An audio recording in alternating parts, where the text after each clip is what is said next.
What a case here. Yes, this is a case here. In Orlando, Florida, January 2024. God bless the child killed, and God bless their family and friends. People who live near the now empty home are still trying to make sense of it all.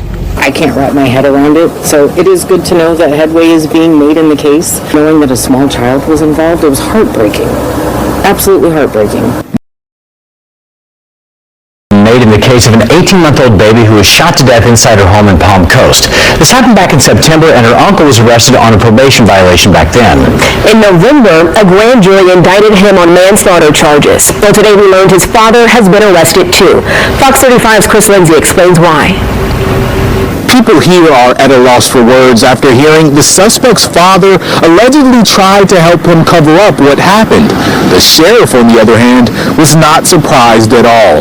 This case is a prime example that the apple didn't fall far from the tree. Like father, like son.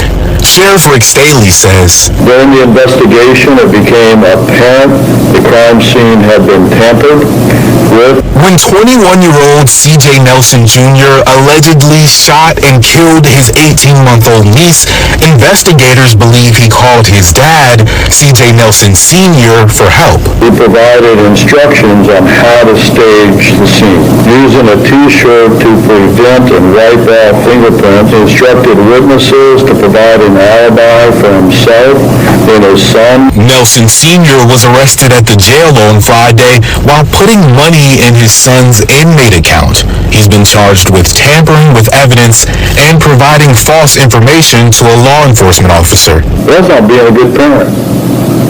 Hold your kids accountable. At first, the younger Nelson was arrested for violating probation. He was later charged with manslaughter with a firearm. People who live near the now empty home are still trying to make sense of it all. I can't wrap my head around it, so it is good to know that headway is being made in the case. Knowing that a small child was involved, it was heartbreaking. Absolutely heartbreaking. Nelson Sr. was released on a $15,000 bond, and the sheriff says he's looking into ways to get that revoked. He also says there could be other arrests in this case. Reporting in Palm Coast, Chris Lindsay, Fox 35 News. Well, deputies believe the shooting was an accident, but since the younger Nelson is a convicted felon who shouldn't have had a gun in the first place, they're charging him with manslaughter.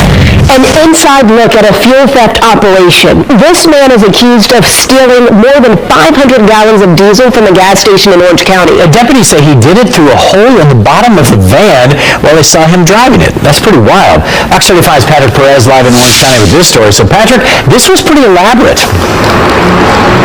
It really was, John. This is something that investigators have been dealing with for several years, especially in South Florida. It involves this criminal trying to steal gas from underground using some of these fill pipes here. And not only is this dangerous for the person who is doing this, but it's also dangerous for everybody else who's driving around them.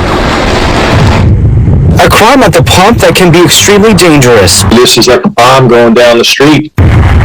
This is the man Orange County deputies say stole $1,600 worth of diesel at the racetrack on Central Florida Parkway. He's 56-year-old Osnel Martinez, and he's in big trouble. Someone hits that, or that hits a school bus, you've got a big crisis on your hands. According to an arrest affidavit, Martinez led deputies on a chase Monday evening after they learned he was stealing diesel. After they caught him, investigators searched through the van he was driving and made a surprising discovery. Deputies say they found containers filled with roughly 550 gallons of diesel, but that's not all. Investigators also found inside the van, in the central console between the two front seats, a hole at the bottom, which they believe he was using to steal the fuel to avoid getting caught. Ned Bowman, executive director of the Florida Petroleum Marketers and Convenience Store Association, explains the process. What happens is the vehicle pulls over the top of the fill pipe where the gasoline trucks, big tanker trucks would come in and drop their loads. They pull over the top of it. They pull the cover off of the floorboard. They drop a hose in, which is hooked up to a pump and they pump the diesel fuel and or gasoline out into a bladder or tanks in the back of the minivan. Bowman also says criminals typically sell the stolen fuel to truckers, costing the gas stations and us more money in the end. Us, the public, are paying more at the pump because of it, and the more we can control it and work with law enforcement to break these rings, the better off the citizens of the state of Florida are. Ed Martinez remains in the Orange County Jail tonight facing several charges, including grand theft and resisting arrest. We're live in Seminole County tonight. I'm Patrick Perez, Fox 25 News.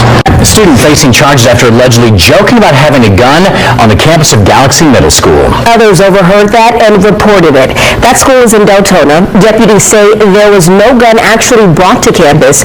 That student's being charged with campus disruption and false report of a weapon. In Brevard County, a daughter accused of stabbing her mother to death.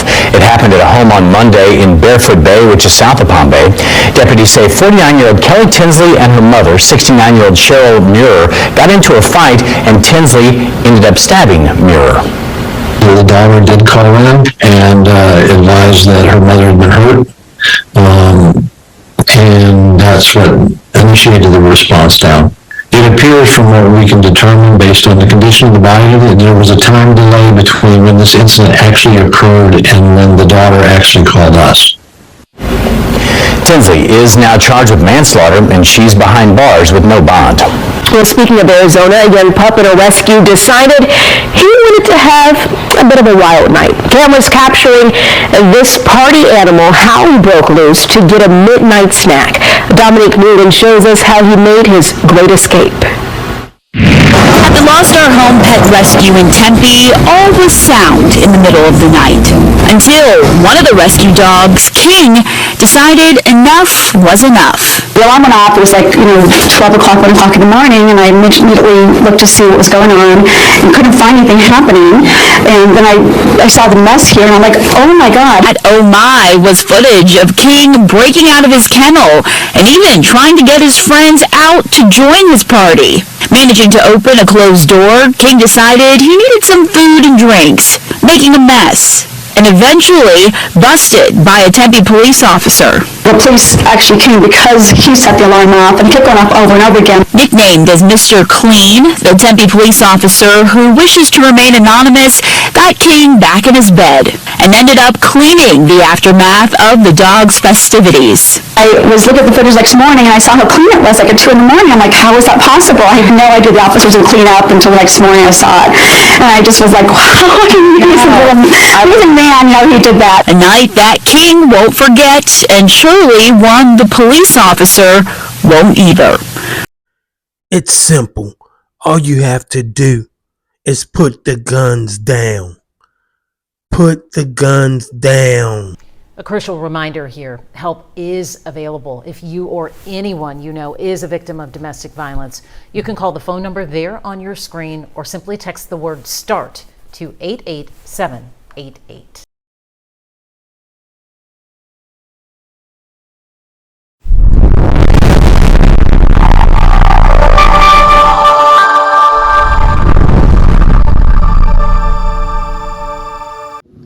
Thanks for watching. We appreciate you. Please subscribe.